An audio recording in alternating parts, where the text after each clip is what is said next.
बच्चों, आज छठी कक्षा में हिंदी में मैं इंदुजा व्याकरण पढ़ाना चाहती हूँ। व्याकरण में पहला पाठ आप लोग पढ़ चुके हैं। वो पाठ पहला पाठ हमारा क्या था? भाषा, भाषा, लिपि और व्याकरण। और आज हम जो पढ़ने जा रहे हैं वो है दूसरा पाठ, और इसका शीर्षक क्या है?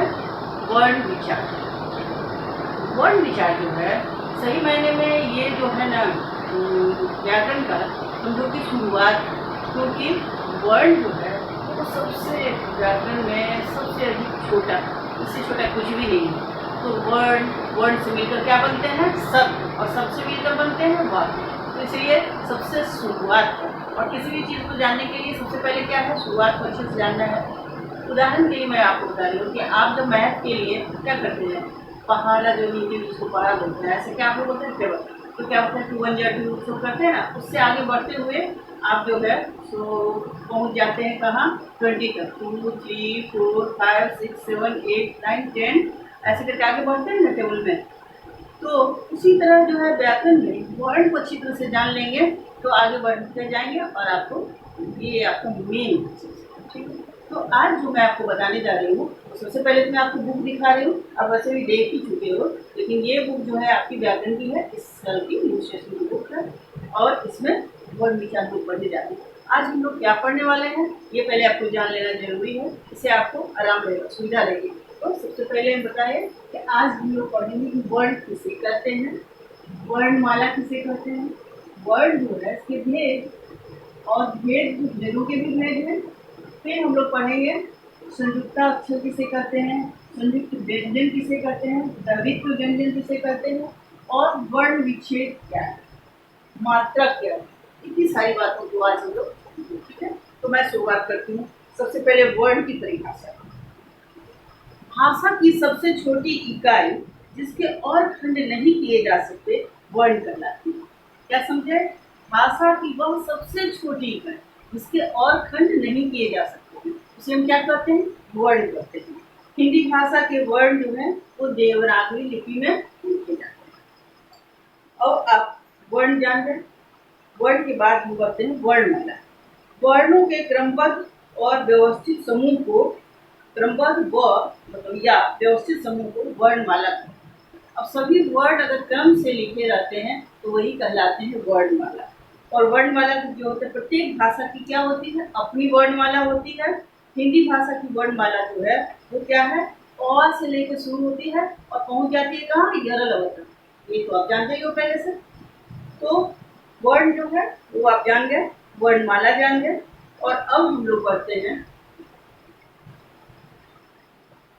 वर्ण के भेद। अभी तक आप देखेंगे कि हमेशा ही, पिछले साल भी आपने पढ़ा कि जब भी कोई चीज पढ़ते हैं तो उसकी परिभाषा, भेद, दो चीज तो एकदम होता है जरूरी। तो वर्ण किसे कहते हैं, ये हो गई वर्ण की परिभाषा। वर्णमाला किसे कहते हैं ये भी आप जान गए। अब हम लोग जो पढ़ने वाले हैं, वर्ण कितने प्रकार के होते हैं? तो वर्ण जो है इसके दो भेद हैं। वर्ण दो प्रकार का होता है, पहला होता है स्वर वर्ण और दूसरा होता है व्यंजन वर्ण। तो सबसे पहले किसको देखेंगे? नंबर 1 को, स्वर को। जिन वर्णों के उच्चारण में किसी भी अन्य वर्ण की सहायता नहीं लेनी पड़ती है उन्हें स्वर कहते हैं। स्वर जो है ना वो अपने आप में स्वतंत्र होता है, उसको किसी की मदद की जरूरत नहीं होती है। तो स्वर जो है, फिर से देखो, जिन वर्णों के उच्चारण में किसी भी अन्य वर्ण की सहायता नहीं लेनी पड़ती है उसे उन्हें स्वर कहते हैं। और स्वर जो है इसके भी भेद हैं। स्वर के भी 3 भेद। तो स्वर के 3 भेद क्या है? ह्रस्व, दीर्घ और ह्रस्व। अब तीनों के बारे में हम जानेंगे। तो सबसे पहले लेते हैं ह्रस्व। जिन स्वरों के उच्चारण में बहुत कम समय लगता है वे ह्रस्व स्वर कहलाते हैं, और ये संख्या में कितने हैं? 4। अ, ई, उ और री, ये कहलाते हैं ह्रस्व स्वर। जैसा कि नाम से स्पष्ट है, कभी नहीं है कि आजकल उसका पढ़ाई का ह्रास हो रहा है। ह्रास मतलब क्या है? कमी। तो कमी, तो जिन स्वर को उच्चारण में बहुत कम समय लगता है वे ह्रस्व स्वर कहलाते हैं। ये संख्या में कितने हैं? 4। क्या देखना होगा? अ, ई, उ और री। री से क्या बनता है? ऋतु। अब हम आते हैं इसके दूसरे प्रकार में, दीर्घ स्वर। और दीर्घ जो है जैसा कि नाम से स्पष्ट है, देर, अर्थात जिन स्वरों को उच्चारण करते समय ह्रस्व स्वर से 2 समय लगता है उन्हें दीर्घ स्वर कहते हैं। ये संख्या में कितने हैं? 7। अब इसमें टाइम लगेगा बोलने में, जरा गौर करेंगे आप। आ, ई, उ, ए, ऐ, ओ, औ। ये पहले की अपेक्षा ज्यादा समय लगा, तो ये है जीव स्वर के उदाहरण। अब देखिए, अब तीसरा प्रकार है वो है प्लुत स्वर। जिन स्वरों का उच्चारण करते समय ह्रस्व स्वरों के उच्चारण के पीछे 3 गुना अधिक समय लगता है, उसे क्या बोलते हैं? प्लुत स्वर करते हैं। जैसे ओम, जैसे ओम, ओम बोलुआ गायत्री मंत्र है ना, तो ओम समय लगता है बोलने में, सही तरीके से बोलने में, तो ये प्लुत स्वर के उदाहरण हैं। अब हम लोग आते हैं मात्रा में। मात्रा क्या है? जब स्वरों का प्रयोग व्यंजनों के साथ मिलकर किया जाता है, समझ गए ना? जब स्वरों का प्रयोग व्यंजनों के साथ मिलकर किया जाता है तो वे अपने मूल रूप में प्रयोग नहीं किए जाते, बल्कि उनके चिन्ह उनके साथ जुड़ते हैं। स्वरों के चिन्ह को क्या बोलते हैं? मात्रा। अब आपको मात्रा किसे कहते हैं, मैं बस इतना छोटा सा याद रखिए कि स्वरों के चिन्हों को मात्रा कहते हैं। उदाहरण के लिए आपको यहाँ दिखा रहे हैं कि देखिए, मात्रा जो है अ, आ, ई, उ, री, ए, ऐ, ओ, औ, है ना? तो और जो है इसका जो है सो कोई मात्रा नहीं होता है। आ का मात्रा होता है ऐसे लकीर जैसा, बट ये छोटी वाली ये है इसका हर्षी का, बड़ी वाली ये है इसका जो मात्रा होगा वो दीर्घिका का आगे तरफ से, छोटी वाली ऊ का हर्षु, और बड़ी वाली ऊ का गुरगु, री, री का क्या होता है? ऐसे, जैसे कृषि लिखना हो तो ऐसे, ए तो क्या ए ऐसे, ऐ यहाँ ऊपर 2 वर्ड पड़ेगा, तो ये लकीर के बाद सिरोरेखा के बाद ओ में सिरोरेखा दे के उसके बगल में एक पाई लगा के ऊपर ऐसे, और औ में पाई लगा के ऊपर 2। और इसको उदाहरण के लिए आपको हम एक वर्ड लिए हैं क, ठीक है? अब देखो क में क, इसमें तो कुछ नहीं, का लिखना है तो ये ऊपर वाला ले लिए, हर्षी की लिखना है तो ये ले लिए, दीर्घी की लिखना है तो यहाँ हर्षुकु, यहाँ दुर्गु को लिखना है तो यहाँ त्रि लिखना है तो इसे ले लिए, के लिखना है तो इसे ले लिए, कई लिखना है तो ये ले लिए, को लिखना है तो ये मात्रा लगाए, कौ लिखना है तो ये आपके मात्रा के उदाहरण हैं। ठीक, तो मात्रा आप जान गए। अब आगे बढ़िए। अब जो है हम लोग पढ़ रहे थे स्वर के बारे में, अभी स्वर और व्यंजन। तो स्वर के बारे में पढ़ रहे हैं, स्वर किसे कहते हैं, ये इसके 3 भेद हैं, मात्रा किसे कहते हैं वो जान गए। अब आप जानो व्यंजन के बारे में, ठीक है? व्यंजन जो है ये स्वतंत्र नहीं है, ये स्वरों की सहायता से बोला जाता है। व्यंजन जब भी बोलेंगे तो साथ में स्वर भी आ जाता है। स्वरों की सहायता से बोले जाने वाले वर्ण क्या कहलाते हैं? व्यंजन कहलाते हैं। इनकी संख्या जो होता है ना वो 39 है। ये 3 प्रकार के होते हैं। यहाँ देखो, व्यंजन, अंतस्थ, ऊष्म और संयुक्त, ये 3 प्रकार के होते हैं। तो सबसे पहले लेते हैं अंतस्थ, स्पर्श व्यंजन, अंतस्थ व्यंजन और ऊष्म व्यंजन। स्पर्श व्यंजन को लेते हैं जिन वर्णों के उच्चारण में जिह्वा मुख के विभिन्न भागों जैसे कंठ, मूर्धा, तालु, दांत आदि का स्पर्श करती है, वे स्पर्श व्यंजन कहलाते हैं। स्पर्श मतलब क्या है? छूना, टच। स्पर्श व्यंजन निम्नलिखित हैं। अब यहाँ क का जो है पूरा, च का पूरा, जैसे क ख ग घ अंग, च छ ज झ य, ठ ठ ड ढ ण और त थ द ध न, ये सब प फ ब भ, ये सभी स्पर्श व्यंजन के अंतर्गत आते हैं। अब आया आपका दूसरा नंबर, अब वो है अंतस्थ व्यंजन। जिन व्यंजन वर्णों के उच्चारण में श्वास का अवरोध बहुत कम होता है, श्वास में सांस, तथा जिह्वा मुख के किसी भाग का स्पर्श नहीं करती है, उन्हें अंतस्थ व्यंजन कहते हैं। ये संख्या में केवल 4 है। और कौन कौन है? य, र, ल, याद रखना। अब हो गया ऊष्म व्यंजन, और इसका तीसरा जो प्रकार है और वो है ऊष्म व्यंजन। सबसे पहला हमारा था स्पर्श, और दूसरा है अंतस्थ, तीसरा है ऊष्म। यहाँ से लिख रही हूँ। तो अंतस्थ व्यंजन हो गया। अब हम उष्म व्यंजन में आते हैं। उष्म का मतलब क्या होता है? गर्मी। तो जिन व्यंजन वर्णों के उच्चारण के समय मुख से गर्म वायु निकलती है, ऐसा जो वर्ण है जिसको बोलते हैं तो लगता है कि मुंह में गर्मी निकल रही है, मुख से गर्म वायु निकलती है, उन्हें उष्म व्यंजन कहते हैं। ये भी संख्या में केवल 4 ही है। और कौन कौन है? आप यरल में देखोगे क्या सब होता है। एक है तालव्य श, दूसरा है मूर्धन्य श, और तीसरा है दंत स, और एक ह। ये 4 जो है ये उष्म व्यंजन के उदाहरण। अब हम लोग पढ़ने जा रहे हैं संयुक्त व्यंजन। संयुक्त व्यंजन किसे कहते हैं? आज हमने लिखा है यहाँ कि संयुक्त व्यंजन पढ़नी है, संयुक्ताक्षर पढ़नी है, द्वंद्व व्यंजन पढ़नी है। ठीक है, ये तीनों किसका हो गया? ये स्पर्श पढ़ लिया, अंतस्थ पढ़ लिया, उष्म पढ़ लिया। तो संयुक्त व्यंजन, दो भिन्न व्यंजनों के मेल से बने व्यंजनों को संयुक्त व्यंजन कहते हैं। ध्यान देना है क्योंकि यहाँ बहुत कंफ्यूजन होता है। संयुक्त व्यंजन और संयुक्ताक्षर ये दोनों अलग अलग चीज है। संयुक्त व्यंजन क्या है? दो भिन्न व्यंजन का स्वर और व्यंजन पढ़ रहे हैं ना। व्यंजन क्या है? क ख ग से लेकर यरल तक। तो इसमें का दो भिन्न व्यंजनों के मेल से बने व्यंजनों को संयुक्त व्यंजन कहते हैं। ये संख्या में केवल और केवल 4 है, इसमें कोई बदलाव नहीं है। वो क्या है? अक्ष, त्र और ज्ञ। जैसे अक्ष जो है वो उसे हमको लिखने के लिए 2 व्यंजन को इसमें लेते हैं, जैसे कि प हलंत जोड़ मूर्धन्य स, और ये दोनों जब जुड़ेगा तो क्या बनेगा? अक्ष। त्र त हलंत जोड़ र, और ये दोनों जुड़ेगा तो बनेगा त्र।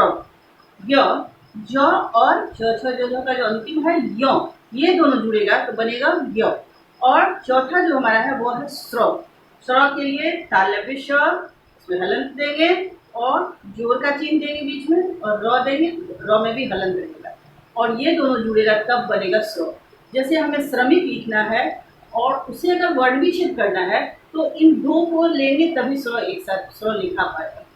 तो ये आपका है संयुक्त व्यंजन, याद रखना है। संयुक्ताक्षर दूसरा चीज है। अब हमारे संयुक्ताक्षर वर्णों का जो है मेल से बनता है। दो व्यंजनों अथवा अक्षरों को मिलाकर बने हुए अक्षर संयुक्ताक्षर कहलाते हैं। इनमें पहला व्यंजन अ रहित तथा दूसरा व्यंजन अ सहित होता है। ठीक है, तो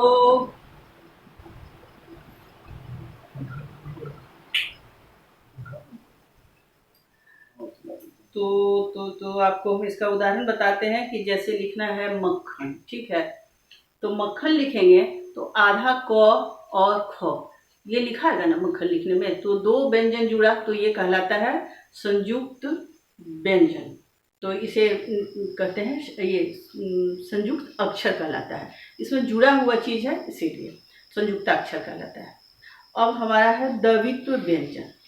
जब एक ही व्यंजन वर्ण दो बार साथ साथ प्रयुक्त होता है तब वह द्वित्व व्यंजन कहलाता है। जैसे पत्ता लिखना है तो पत्ता में क्या होगा? एक तो पूरा होगा, लेकिन एक तो आधा होगा, तो एक ही वर्ण है तो जो 2 बार आया, इसलिए ये द्वित्व व्यंजन कहलाता है। ऐसे बहुत सारे शब्द होते हैं, आप जानते हो बहुत सारे, कितने हैं वो, काफी इसकी संख्या है। जैसे उदाहरण के लिए पक्का, दिल्ली, बच्चा, ये सब लिखेंगे तो इसमें हमेशा ही 2 व्यंजन जो है एक साथ आएगा, एक आधा और एक पूरा। तो ये द्वित्व व्यंजन आपने पढ़ लिया। अब हम पहुंच गए वर्ण विच्छेद में, और जो हमारा अंतिम चीज है और वो है वर्ण विच्छेद। और ये अगर इसको सही तरीके से समझो तो वर्ण विच्छेद बनाने में कभी कोई प्रॉब्लम नहीं आने वाली है। तो पहले तो इसकी परिभाषा, फिर मैं बनाने का तरीका जो है वो बताते हैं। वर्ण विच्छेद से तात्पर्य है किसी शब्द के वर्णों को अलग अलग करना। अब विच्छेद का मतलब क्या है? अलग। कहते नहीं कि आजकल मेरा उनसे संबंध विच्छेद हो गया, मतलब क्या है कि आजकल मेरी दोस्ती खत्म हो गई, अलग हो गए हैं। तो विच्छेद का मतलब ही है अलग। तो यहाँ क्या है कि जिस शब्द के वर्णों को, किसी शब्द के वर्णों को अलग अलग करना, जब शब्द में से स्वरों और व्यंजनों को अलग कर देते हैं तो वह वर्ण विच्छेद कहलाता है। अब इसको बनाने के लिए जैसे मिलता है, पहला जैसे मान लो, बहुत सारा आसान चीज है लेकिन हम कठिन ले रहे हैं जैसे आपको समझने में सुविधा हो। पहला है कक्षा। अब कक्षा में क्या है? क तो बहुत ठीक है क, लेकिन अक्ष ये कैसे होगा? तो कक्षा लिखने के लिए मैं आपको बता रही हूँ कि जैसे कक्षा है, क, ठीक है, क कक्षा बोलने में क में मुंह में क्या आ रहा है, अ, तो क जोड़ अ, क जोड़ अ अगर यहाँ लिखते हैं तो ये बन गया हमारा क, ठीक है। अब कहाँ गया, क जोड़ अ, तो क बन गया। और अब अक्षर लिखना है तो इसके लिए पहले ही बताए थे ना, अक्षर लिखने के क्या करना पड़ता है, क जोड़ मूर्धन्य स, और दोनों में यह हलंत लगेगा, तो यहाँ अक्षर बन गया। लेकिन इसमें आकार है, कक्षा है, तो जोड़ का चिन्ह लगा के आ लगाए। तो यहाँ कक्षा लिखने के लिए क जोड़ अ, और अक्षा के लिए क जोड़ मूर्धन्य स जोड़ आ। और जब भी स्वर रहेगा उसमें नहीं लगेगा हलंत, लेकिन व्यंजन में हर जगह हलंत जरूर से लगेगा। तो ये आपका कक्षा हो गया। अब आपको बता रही हूँ एक और दूसरा जो है, जैसे कि जो कठिन है वही बताने वाली हूँ। तो प्रत्येक, अब प्रत्येक में क्या है, एक तो प्र आपको जानना है, प्र कैसे आखिर लिखाएगा, और आधा तो है, तो आधा तो का क्या चक्कर है, आधा का क्या तरीका है बनाने का, ये जान लो, कभी कोई गलत नहीं होगा। प्रत्येक के लिए प्र बोलते हैं तो मुंह में प के साथ क्या आ रहा है, र, तो प जोर र जोर अ, तो हमारा ये तीन जो है मिलके बना प्र। अब आधा तो है, तो आधा जब भी कोई भी व्यंजन जो आधा होगा उसमें स्वर नहीं लगेगा, ये ध्यान रखना है। तो यहाँ तो हम लिखेंगे जरूर, अलग भी लगाएंगे, लेकिन इसके साथ स्वर अ आप कुछ भी नहीं लगाएंगे। उसके बाद है य और ए, ये है लिखना, तो य लिख लिए और ए लिख दिए तो बन गया ये प्रत्येक। और उसके बाद क्या है लास्ट, क जोड़ र, तो बन गया हमारा प जोड़ र जोड़ अ जोड़ त जोड़ य जोड़ ए जोड़ क जोड़ अ, प्रत्येक बन गया, कक्षा बन गया, ठीक है। अब एक साधारण भी ले लो, आसान भी, कठिन तो बना लिया, कुछ बनाना है तो पहले कु निकालेंगे, उसके बाद छ निकालेंगे। कु निकालने के लिए क्या करेंगे, क जोड़ उ, छोटी वाली उ, ठीक है, और उसके बाद छ जोड़ कुछ बन गया। ये तो बहुत इजी था, लेकिन ये जो था आपका आधा वाला ये आप समझे। और अक्षर, जैसे संयुक्त अक्षर यहाँ आएगा, जैसे कि अक्षर या त्र रहता या ज्ञाव रहता या स्र रहता, तो हमेशा ही दो वर्ण को मिला के हम उसको बनाते हैं, और बाकी जो प्रोसेस होता है स्वर लगाने का वो तो करेंगे ही। तो आपका ये भी हो गया। अब आप जो है आज समझ गए, आज का आपका ये पढ़ाई हो गया, और इसके जितने सारे क्वेश्चन आंसर हैं वो तो आपको लिखे हुए मिलेंगे ही। नेक्स्ट में वीडियो में आप ऐप में देख लेंगे, क्वेश्चन आंसर आपको मिल जाएगा।